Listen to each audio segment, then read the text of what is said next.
বিধানসভাত ফাদিল ৰাজনৈতিক ৰহস্য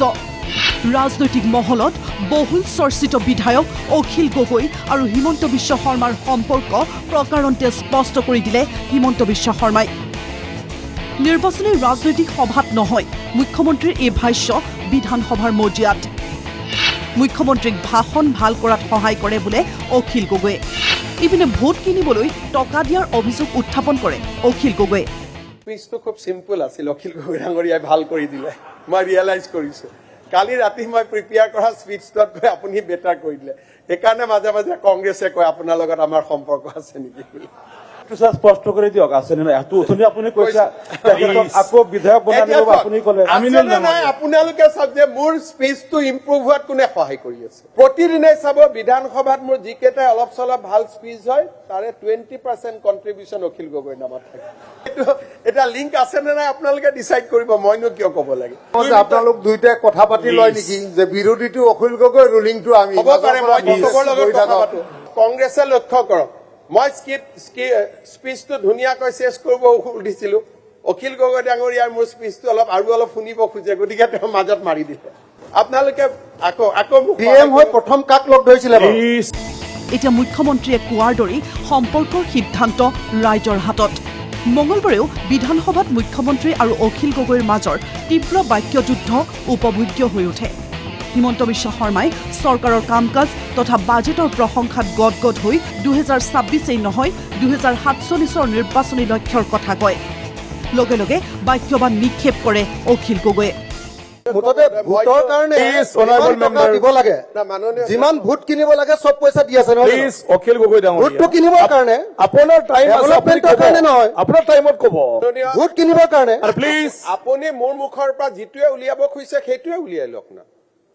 যি বুলি ভাবিছে এই বুলি ভাবক না মইতো কোনো আপত্তি কৰা নাই উন্নয়নৰ বতৰা দি থকা মুখ্যমন্ত্ৰীক টুইন টাৱাৰৰ কথা সুধিলে অখিল গগৈয়ে লগতে হিমন্ত বিশ্ব শৰ্মাই টুইন টাৱাৰ দেখুৱাবলৈ অখিল গগৈক লৈ যাবলৈ ক'লে চন্দ্ৰমোহন পাটোৱাৰীক আজি অসমে প্ৰশ্ন কৰে ৰিং ৰোডৰ নিৰ্মাণৰ কাম কেতিয়া আৰম্ভ হ'ব টুইন টাৱাৰটো ৰিলিজ কৰি দিম তুই একেলগে আহিব মই অনুৰোধ কৰিম পাটোৱাৰীক আজি গধূলি আপোনাৰ লগত যাম আপোনাৰ লগত টুইন টাৱাৰটো আমি চাবলৈ আপোনাৰ লগত তৰুণ গগৈ ডাঙৰীয়াই বনোৱা বিল্ডিংটোকে আপুনি টুইন টাৱাৰ বুলি মিছা কথা কৈ ফুৰিছে দুনিয়াত আপোনাৰ লগত গ'লে মোৰ ঘৰত কাজিয়া লাগিব গতিকে চন্দ্ৰ পাটোৱাৰী দাই লৈ যাব 1200 কোটি টকাৰ টুইন টাৱাৰ এনেকুৱা কোনো বিল্ডিং এটা নহয় 1200 এইটো তৰুণ গগৈ ডাঙৰীয়াই বনোৱা ডাইৰেক্টৰেটটোতো সেইটো আপুনি টুইন টাৱাৰ বুলি আমাক দেখুৱাবলৈ সৰু ল'ৰা নিচিনাকে দেখুৱাবলৈ দিব নহয় জানো অখিল গগৈ ডাঙৰীয়া তৰুণ গগৈ বনোৱা কোনো বস্তু আমি চোৱাই নাই মুখ্যমন্ত্ৰীৰ মুখত জাতীয় সংগীতৰ প্ৰসংগ অখিল গগৈৰ বাক্যবান নিক্ষেপ অসমক গালি পৰাৰ বাবে সময় দিবলৈ অধ্যক্ষক অনুৰোধ জনালে হিমন্ত বিশ্ব শৰ্মাই আপুনি এইটো একদম সাধু কথাটো কৈ নাথাকিব ইমান কথা ক'লে অলপ বেয়া দেখি বিধানসভা অকল ইলেকশ্যনৰ কাৰণে দিছে আপুনি বেলেগ কথা একো নাই টানি ইলেকশ্যনৰ ওচৰলৈ লৈ আহিছে আৰু আপুনি মোক 10 মিনিট সময় এক্সট্ৰা দিম বুলি কৈছিলে আপুনি 1 ঘণ্টা 21 মিনিট 23 মিনিট ক'লে মোক 10 মিনিট দিব নাই এবাৰ অসমক গালি পৰাৰ কাৰণে আপোনাৰ কি সেইটো মাননীয় অধ্যক্ষ মহোদয় অখিল গগৈ ডাঙৰীয়াক 10 মিনিট সময় দিব অসমক গালি পৰাৰ কাৰণে তাত আমি নাথাকো কিন্তু তেওঁ অকলে ইয়াত পাৰি থাকিব গালি গালাজ সেইটো গালি গালাজ আপুনি কৰিব অকল অসমক গালি গালাজ কৰোঁতে আমাৰতো গাটা গৰম হৈ যাব গতিকে আমি দূৰত থকা ভাল মুখ্যমন্ত্ৰীয়ে চাহ বাগিচাৰ বাবে এপিএছচিত সংৰক্ষণৰ ঘোষণা কৰে